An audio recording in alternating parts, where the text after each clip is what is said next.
How would you like to be able to get the majority of your union members to sign the cards, to answer the call to action, to contribute more to the political fund? Would you like to know how to do that? Then watch this video. This video is gonna share with you the most powerful technique that I have used over my 27 years as a union leader to get my audience and union members to respond to my calls to action.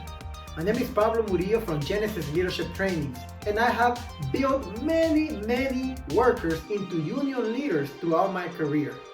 This video is gonna share with you the main technique that I learned along the way, which has helped me to walk into a union meeting and get the majority of the people in that room to take action. If you find this video useful, send me a message over Messenger with the words, "Send me PDF," and I will send you a document with several tips that you should be implementing to develop your own leadership. So let's talk about it. This technique that I'm about to talk to you about, you have heard it before, but yet you're not using it. The reason why, as I remember when I learned about that technique myself, is because it takes focus and discipline to be able to use it. You see, the technique itself is not that difficult, but we are so inclined to not use it that it's very easy to forget about it. I even forget about it myself, even though I know about it. Also, when you start using that technique properly, you will see that you will run a meeting and you're gonna feel like you did not speak enough. I remember the first meetings where I really started focusing on using the technique. At the end of the meeting, I would say to myself, I didn't say enough. Wow. But all the cards in my hands and all the volunteers that I had in hand showed me that I did say enough. You know what that technique is? It's the use of questions. That's it. Use questions. And I know you heard that before. We talk about it in trainings all the time, but we're not disciplined using it. Specifically, what I'm referring to is the use of calibrated questions. Calibrated questions, which are what, how, and sometimes why. Why can backfire, so be careful with it. But for sure, how and what. When you use questions with what or how, it transfers to the audience, it transfers to the listener the topic that you are discussing, and it makes it their own for them to start to figure out the answer. And it engages them in a mental dialogue. That's the key with using questions. The mistake we make in union meetings is that we come in and make statements for 30 minutes, 20 minutes, and then we think that the audience is gonna agree with us at the end, and then they say, I gotta think about it. You know why? Because we didn't engage them in the mental dialogue. Through the use of calibrated questions is how you engage them in that mental dialogue. And remember this, people believe more what they say than what they are told. That's why it's important that you ask the question and get them to say the answer. And once they say it, you can use the room to ask for comments regarding that answer. And the room itself begins creating consensus. And when you get a bunch of little yeses along the way, you get to the big yes at the end of the meeting. This is how it works. Remember this. Ask questions so that they say to you what you want to tell them. Ask questions so that they say to you what you want to tell them. So let's take one example. Let's say that we wanted to tell our members, which is something we say all the time, you need to be a union member to have a strong union. Isn't that a message that we use every day? I've been using it for the last 27 years, right? So how do we convey that message using calibrated questions? It will sound something like this. So everyone knows that we are in negotiations. How do you think negotiations are going to go regarding salary? What do you think management is going to say regarding giving you a raise? The audience will say, well, they're not going to want to give us a raise. They're going to say they have no money. They're going to say that it's not the right time.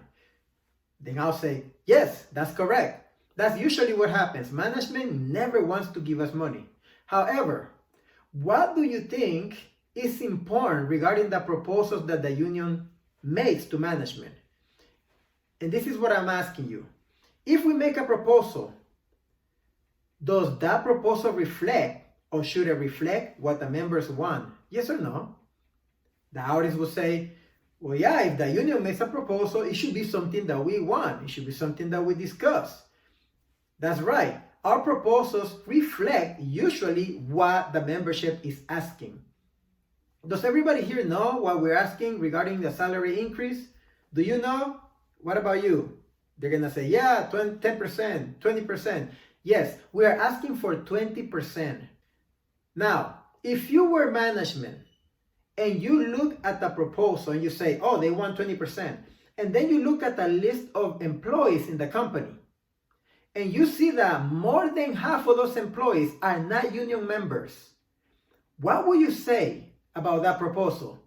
That proposal reflects what the members want, or that proposal doesn't reflect the majority of people? What do you think? They will say, well, if more than half of the employees are not members, if I were management, I would probably say that, yeah, this proposal only reflects what half of them want, because half of them are not even union members. That's right, because it's logical to think the union proposal reflects the union membership and what they want, and if half of them are not members, then that half must not be in agreement with that proposal. And furthermore, if we were to go on strike, if you were management, what is another assumption that you can make? They will say, well, we can probably assume that those people who are not members are not going to go on strike. And I will say this, that's correct. Those people who are not union members probably would not go on strike. Therefore, we will be weaker if we ever got to the point where we have to go on strike. Do you all see how this lack of membership can hurt our efforts to get a raise, because the lack of membership doesn't send a message to management that we have a strong, united union? How many of you see that? Raise your hand if you see that. Okay? Do any of you not see that?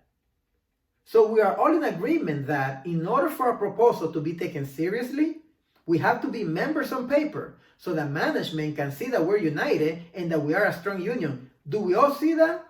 Raise your hand if you see that. Okay, so we are in agreement. That's why we need to sign this card. That's it. Do you see what I did? All I did was ask questions.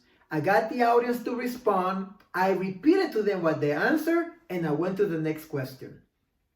This is the right way to influence your audience and your union members. So stop making statements and begin using calibrated questions.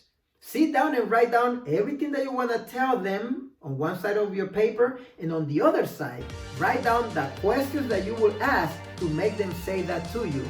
And at the end, you will see how easy it is for them to agree to the call to action. A bunch of little yeses get you at the end the big yes. This is Pablo Murillo from Genesis Leadership Trainings. See you at the top where the champions belong.